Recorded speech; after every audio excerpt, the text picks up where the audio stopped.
Siempre me gustaron los cuentos que narraba mi abuela. Historias de barcos, puertos y personas que atravesaban océanos para llegar a lugares desconocidos. Me llamo Cecilia. Estoy haciendo una investigación para una película.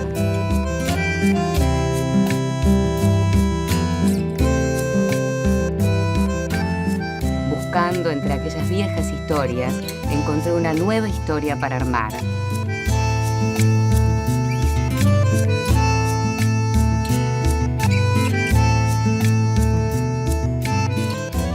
Me llamó la atención descubrir que en un pueblo pequeño de Entre Ríos, hace más de 100 años, hubo un fotógrafo que documentó la vida del lugar.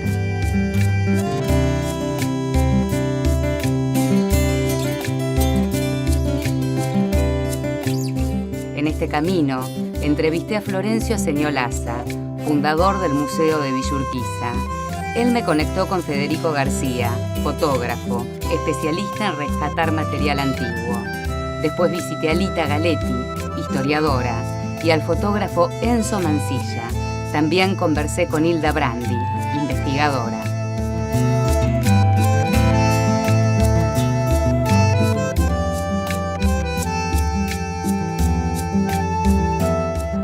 Este otoño viajé a Villa Urquiza, un pueblo ubicado a 40 kilómetros al noroeste de Paraná, sobre las barrancas del río.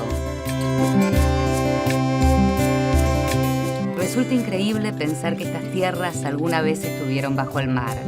La gran cantidad de fósiles marinos aquí encontrados le dieron su primer nombre, las conchas. Ahí comenzó mi investigación, entrevistando a Florencio Señolaza, un apasionado de la historia de la villa. ¿En qué año se funda la villa, la colonia agrícola militar, y por qué se funda en este lugar? Bueno, fue en el año 1853. En ese momento todos estos campos eran campos fiscales, campos que se conocían como estancia del Estado.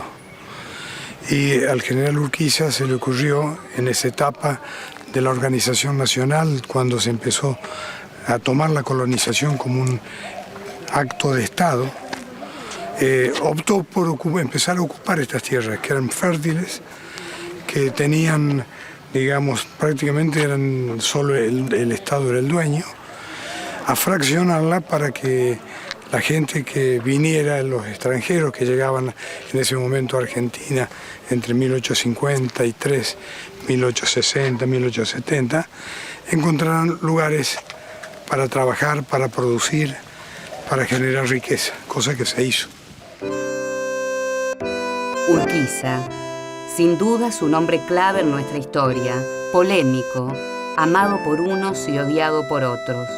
Lo que nadie puede discutir es que logró poner a Entre Ríos en el centro de la escena, iniciando un proyecto modernizador y progresista.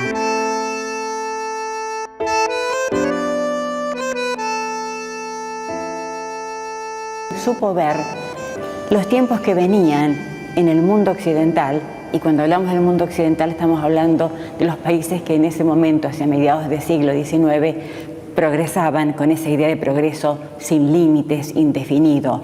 Entonces Urquiza es quien logra, por primera vez en Argentina, la instalación de una colonia llamada agrícola militar, porque iba a estar habitada y colonizada por militares, soldados, oficiales que habían sido muy adictos a Urquiza, ¿no es cierto?, después de Caseros en 1852. La creación de esta colonia el 1 de septiembre de 1853 significa el primer paso para un proceso de inmigración que Argentina fue muy pródiga. La población de Villa Urquiza, como la de tantos otros pueblos entrerrianos, es hija de inmigrantes que llegaron a trabajar la tierra. Argentina era un país de puertas abiertas, donde podían construir una nueva vida. Un ministro de Urquiza tenía miedo que, viniendo tantos extranjeros, los extranjeros mandaran, porque iban a ser más que los argentinos.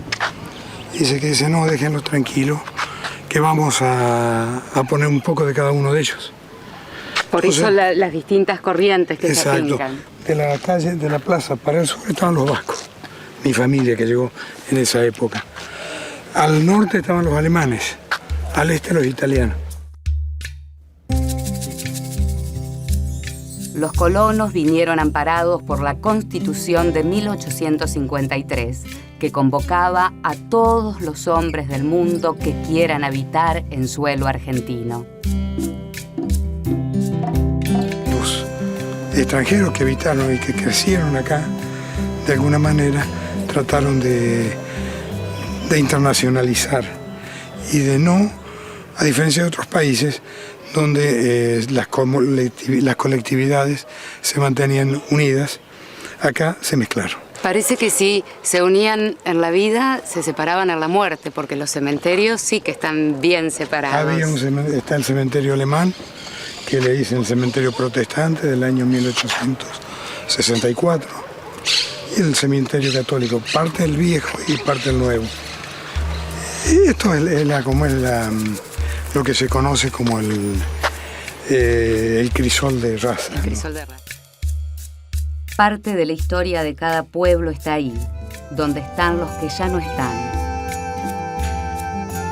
Recorriendo el cementerio más antiguo, entre las tumbas de los primeros colonos, encontré una lápida escrita en francés, con el nombre de Léon Geffroy, el padre del fotógrafo que me trajo hasta la villa.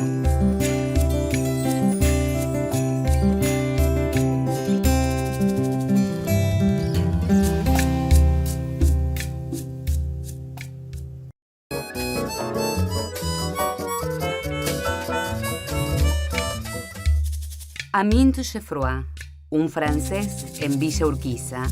A diferencia de otros colonos, no se dedicó a la agricultura.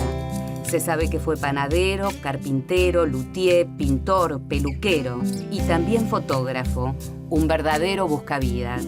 Me pregunto, ¿quién fue realmente Amint Geffroy y cómo llegó a estas tierras?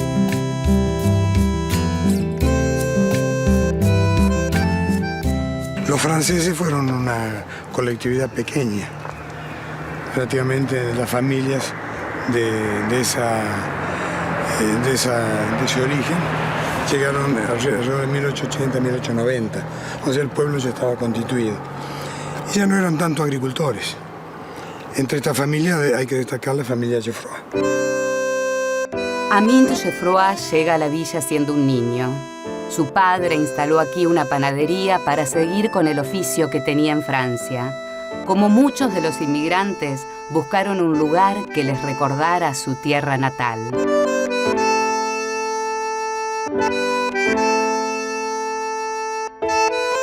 Su familia provenía de la Aquitania, de la zona del suroeste francés, que lindaba con el océano Atlántico, ¿no es cierto?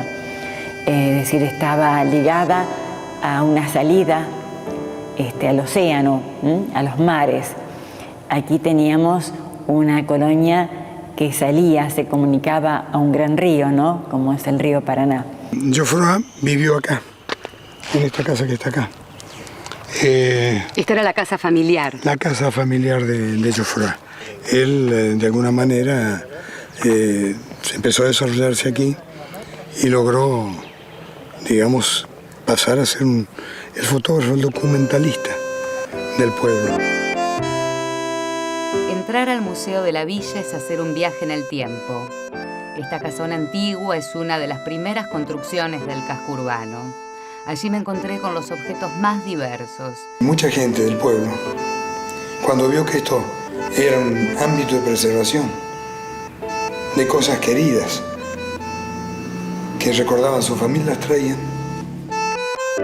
Durante más de un siglo, esta casa fue un almacén de ramos generales, núcleo de la vida social y comercial del pueblo. Desde 1986 es un museo histórico que guarda, entre otras cosas, el legado fotográfico de Aminthe Geffroy y con él la pintura de una época.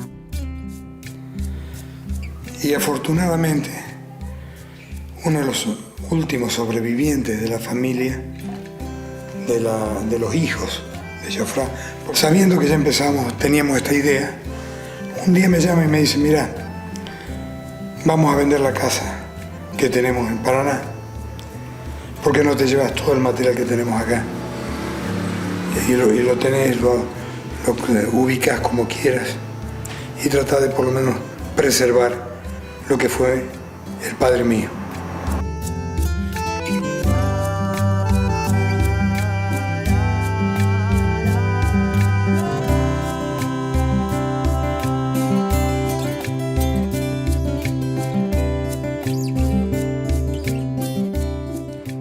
El Museo Señolaza guardaba cerca de 1000 negativos de aquellas fotos de Geffroy. Para que este material no se perdiera, se realizó un trabajo de conservación y rescate.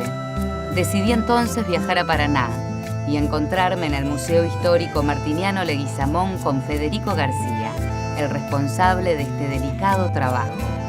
Ellos lo traen el material, nos lo traen en pequeñas cajas originales de las placas de negativas, pero que sin ningún tipo de orden, estaba dentro de las placas. Las cajas sí estaban numeradas. Cuando las placas de vidrio llegaron al Museo Martiniano Leguizamón, Federico las limpió una por una y fotografió cada negativo para digitalizarlo. Luego los vidrios se guardaron en un material adecuado para su conservación.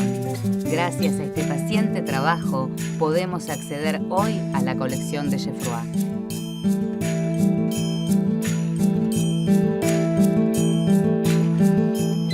Los negativos de esa época son placas de vidrio de gelatino bromuro de plata.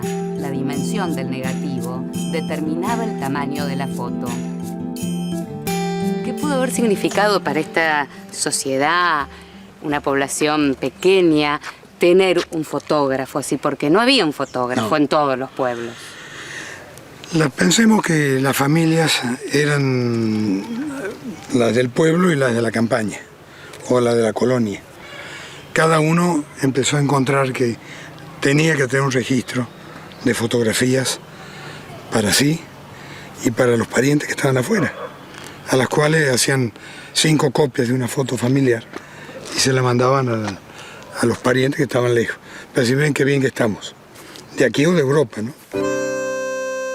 El material fotográfico y el trabajo de él se centra en lo que es fotografía de estudio, donde hay mucha abundancia de la pose, armar todo el decorado, la situación, tener pleno control sobre lo que era la luz, poder realizar 1 o 2 tomas, más de eso no hay. A partir del material que yo pude ver, hay muy pocas tomas que se repiten, pero todo es una gran belleza y una exquisitez técnica que un fotógrafo hoy, quizás con las posibilidades que le da la tecnología digital, lo derrocha a sacar 10, 15 fotos para obtener una. En ese momento los materiales eran caros, era una sola placa, el resultado se veía después que se revelaba, o sea que era todo, había que saber realmente. Yo lo que pude digitalizar y en el proceso de conservación fueron casi 800 placas, la mayoría de estudio. Falta gran parte de la colección que según comentaron están en manos de particulares, que me imagino que es similar o la cantidad en el número y en la calidad de las imágenes, pero la calidad, la espontaneidad, el trabajo posterior para poder de retoque, las fotos, hay algunas fotos que están iluminadas o coloreadas a mano, también eso, y en el coloreado parece una foto color directamente y no se nota el trabajo del fotógrafo, digamos. Tenía arte en sus manos y lo transmitía a la fotografía. La fotografía, en tiempos de Geffroy, era un proceso complejo. Se debían conocer los principios físicos de la luz, la perspectiva y las sustancias químicas para el revelado. Amint logró aprenderlo de manera autodidacta y quizás, sin proponérselo, dejó registros únicos de la época.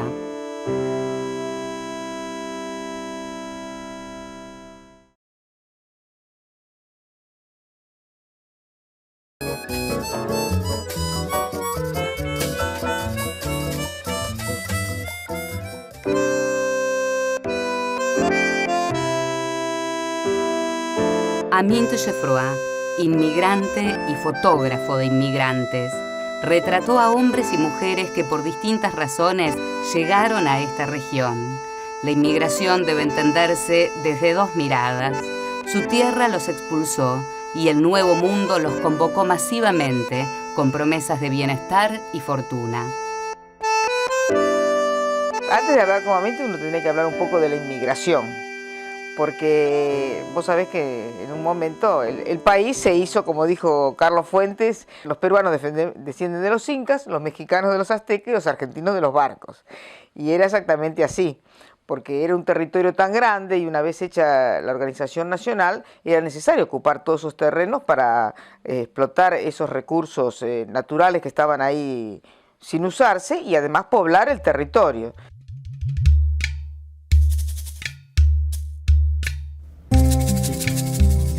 En las fotos de Geffroy no solo vive el recuerdo de lo que fue Villa Urquiza en los primeros tiempos, ellas también nos revelan el trabajo de un fotógrafo serio y estudioso. Sus imágenes no son las de un improvisado. Para analizarlas, visité a Enzo Mancilla, experto en fotógrafos de ese periodo. La posición del valor fuerte acá de la criatura, con la relación contrapuesta de él, estos elementos, hay todo un juego compositivo importante, que tiene mucho que ver con lo pictórico, ¿no? En todo hay una pose muy cuidada en el sentido de la posición de las personas y cómo deben estar. Hay una actitud ahí, ¿no? Está bueno, acá en la carneada también. Es decir, la pose bien hasta la criatura que tiene que estar ahí, esa relación es una dirección de director, ¿no? Llama la atención la técnica de coloreo de Geffroy, porque en algunas prácticamente no se nota que están coloreadas, parecen fotos con color. Retocaba con óleo. De alguna manera tienen que superar la ausencia del color. Y seguramente valían más. Era como las coloreaba.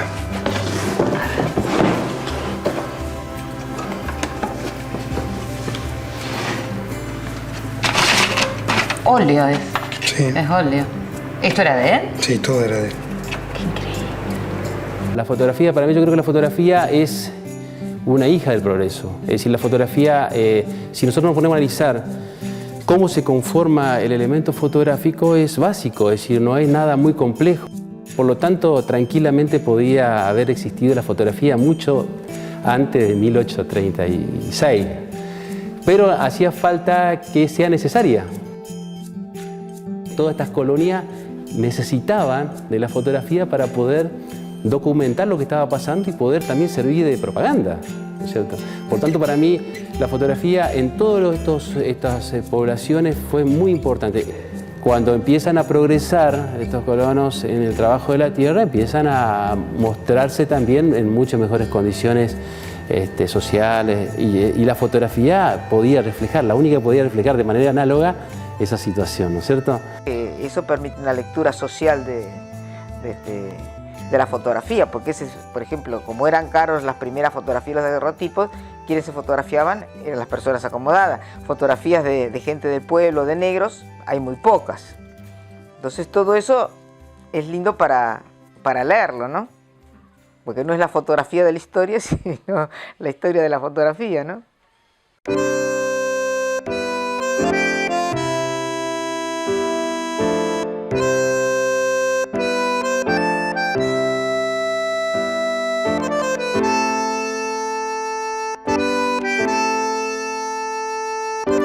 Villa Urquiza supo de tiempos de esplendor, trabajo agrícola, ganadero y comercial, y una gran actividad en el puerto.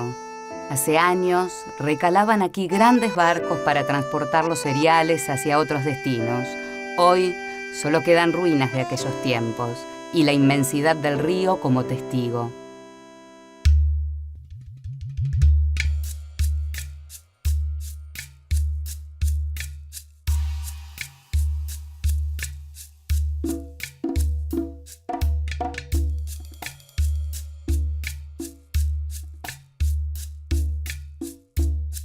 Pero lo que pasa es que cuando venían los inmigrantes acá al Río de la Plata, venían con una serie de cosas que iban a realizar, las tierras que les iban a dar. Y bueno, y en un momento se trabajaba más o menos bien, se sacaba toda la cosecha por vía fluvial, pero cuando apareció el ferrocarril y el transporte automotor, ahí perdieron porque ya dejaron de hacerse los transportes por vía acuática y disminuyó la población, se fueron muchos pobladores de ahí, así que quedó una cosa más chica, ¿no?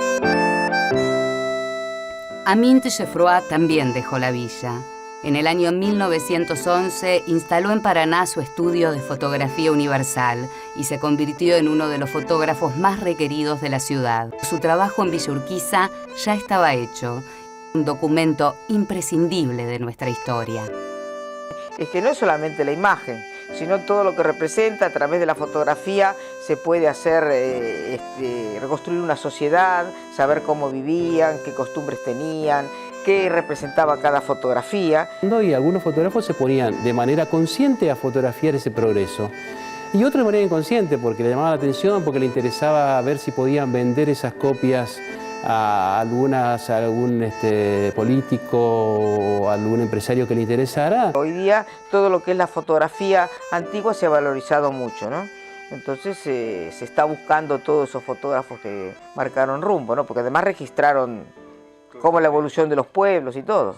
Esto, la fotografía más allá del perfil artístico, yo creo que hay que verlo, por sobre todas las cosas, como un hecho que ha documentado de manera importantísima, sea la calidad que sea, un momento, que es el único, ha sido por mucho tiempo el único medio de registro con una gran analogía, ¿no?